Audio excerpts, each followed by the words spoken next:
Не бъдете лицемерни, дружете с качествени хора, с вашите ценности, не бъдете фалшиви и спазвайте бро кодекса. Ако ви трябва човек за ремонт на АТВ-та, кросови мотори, ендурота, Дани Мото е вашия човек, както и моят човек.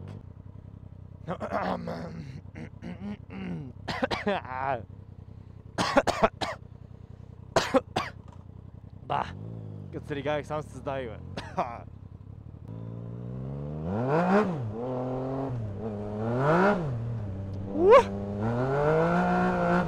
Део, оня ден тук ревах. Сега се кефа.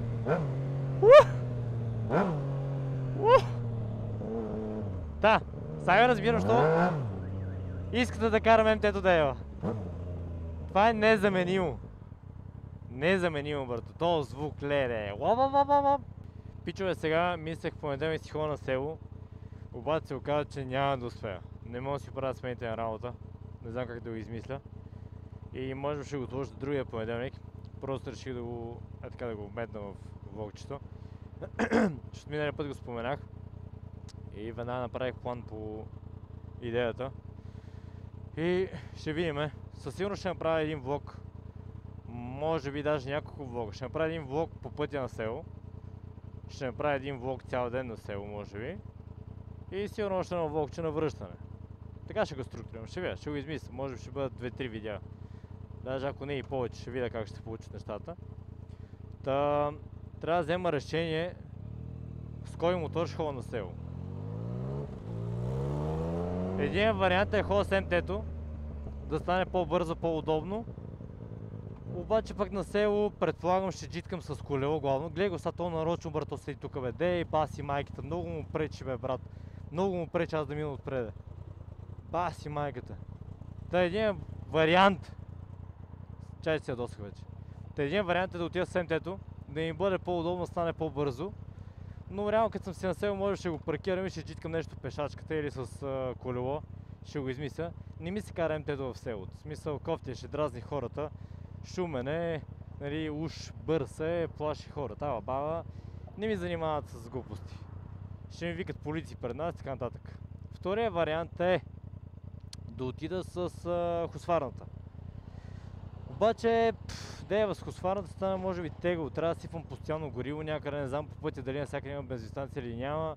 Трябва да го планирам. Но плюсът е, че може да кара в селото. В смисъл мога да го карам в малките улички.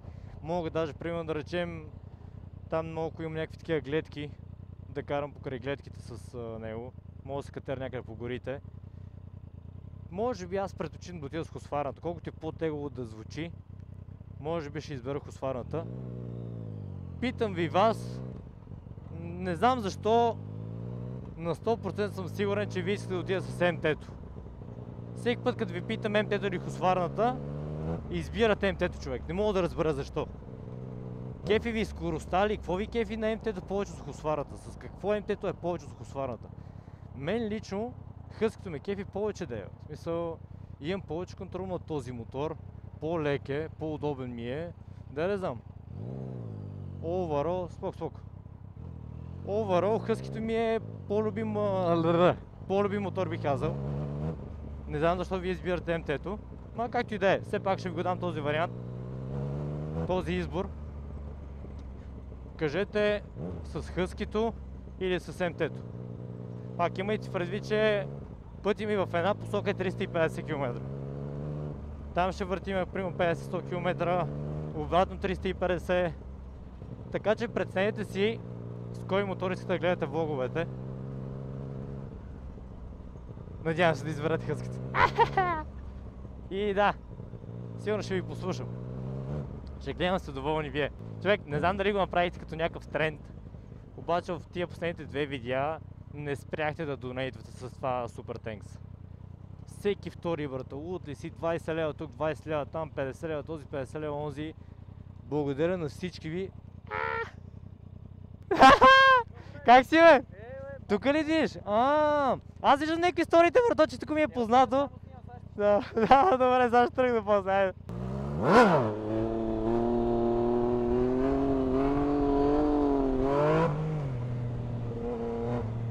Трябваше го черпа. Поздрави, Денка. Подсещайте ме да не забравя. Няма как да забравя, но все пак. Подсещайте ме, натискайте ме, когато си ходиш на село. Там пишете с кой мотор да хода, какво да снимам там, какво да се сетите, врато. Баси майката. Сами се докара. Мала шефци и само напред. Падна и батерията, бе. Долу на сетвара някъде си изключи камерата. Завъртях, върнах се малко за да реда камерата и си продължа влога. Чух се с Влади, няма какво да прави, викам, ара идвай с мене. Ще метнем до Дани, както казах. Ще го питам дали мога днес да му оставя другия мотор. Ще се върна, ще взема хосфарната, ще му го оставя и Влади ще ме прибере. Знаете, че по принцип не караме с много хора. Даже вече почти не карам с никой. Преди си пускахме по центъра, карахме с всички, от сотвар до сотвар, сядаме, пиеме, още смееме, всички си бяхме приятелчета, баба.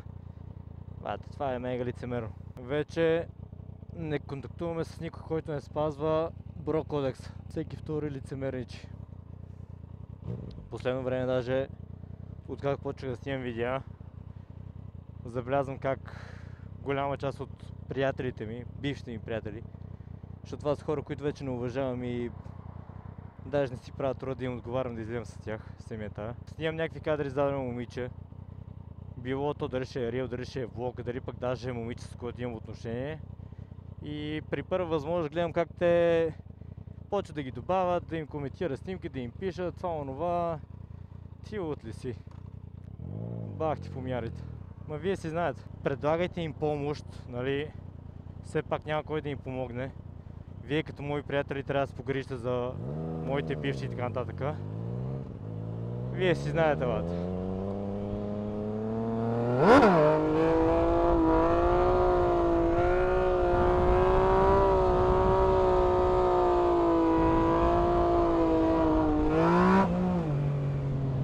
Има си Бро кодекс. За вас видимо това не е от значение. Така че не се чудете по-защо да сме приятели, защото не си общуваме.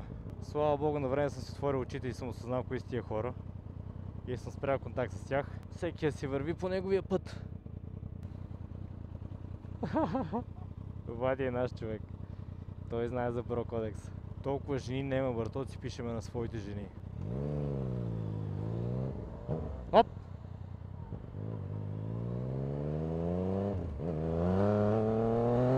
Сега за много хора това не е от значение, ама в моите очи това си е някаква важна черта за едно приятелство. Аз мисля, че даже в Instagram, докато имах, нямам спомен дали някога съм добавил бивша приятелка на мой приятел. Никога, брател. Това е мега долно. Качвам някакъв влог, маската няма следи нито един моторист и след влога, примерно, айде зарежи. Нека непознати мотористи да я следят, няма ядове. Ама като видиш, че човек, който се предполага, че ти е приятел, да я последва след като ти си я качил в твоя си профил, бате, стига, бе. Сериозно ли, бе? Толкова ниско ли падате, бе, брата?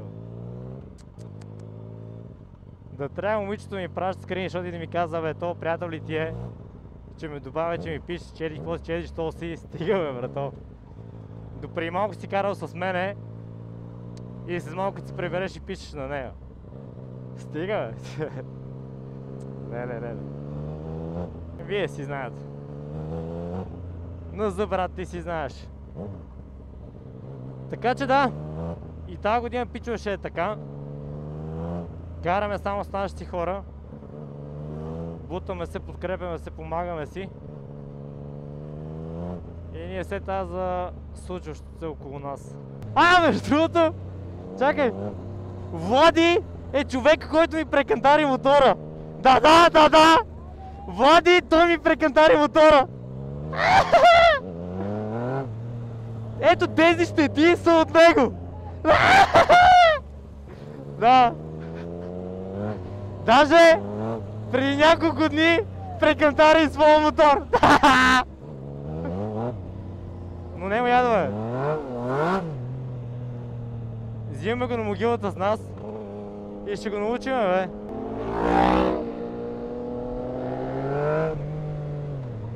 Копеле, толкова ми е непознато вече да бързам. Много ми е странно. Аз съм отвикнал да изпреварвам и да бързам, бе.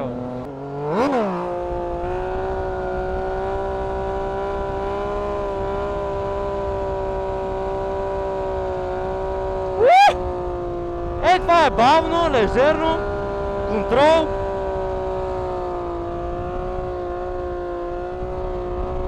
И си правим кефа.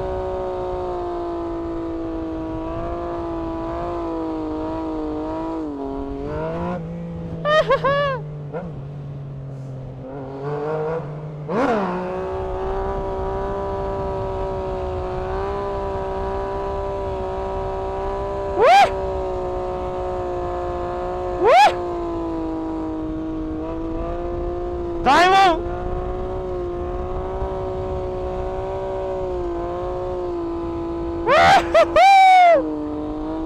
Брат, няма по-яко чувство от това, бе, няма. Няма.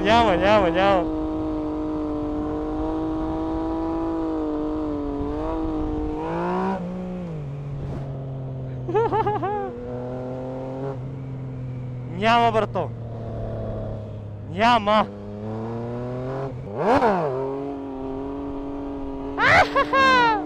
И Владката го дига.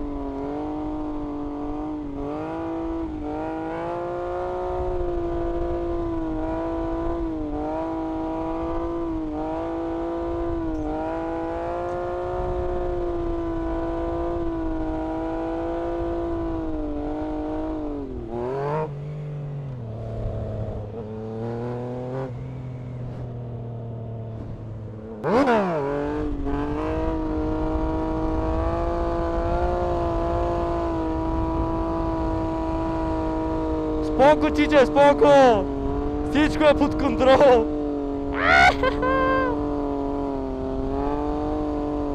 Всичко е под контрол! Ела наляво! Ела! Айде, готово! Наляво, още! Оп, е тук! Айде, стига! Сега само назад! Той, че трябва да гледам!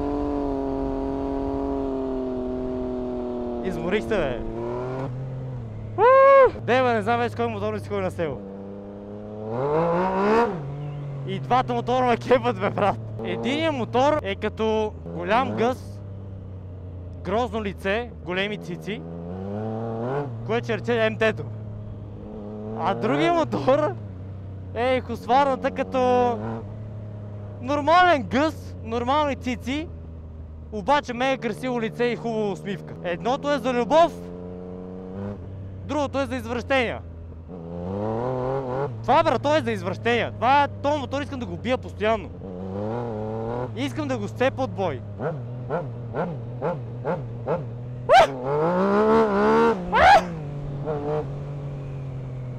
Ако сварата си обичам, брато.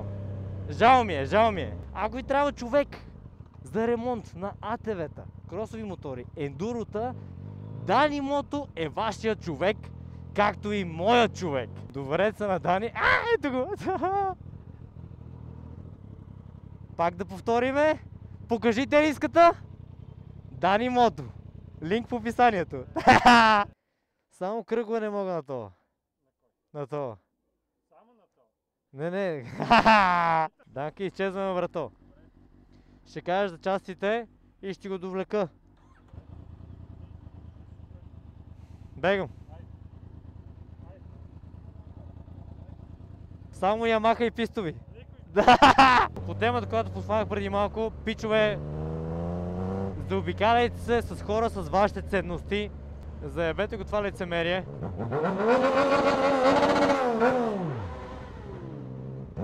Надявам се, вие сте добре. Пак благодаря за подкрепата, която ми давате в канала. Това бягство в социални мрежи ми помага доста. Чувствам се много по-добре, ама много по-добре. Ай, си лафим на кантар. Щом не ми се стои вкъщи и ми се излиза и ми се кара, общувам ми се с хора, значи съм добре. за което ви благодаря. Те кара ми се цял ден и цяла вечер, бе, брат. Луд ли си? Не ми се прибира.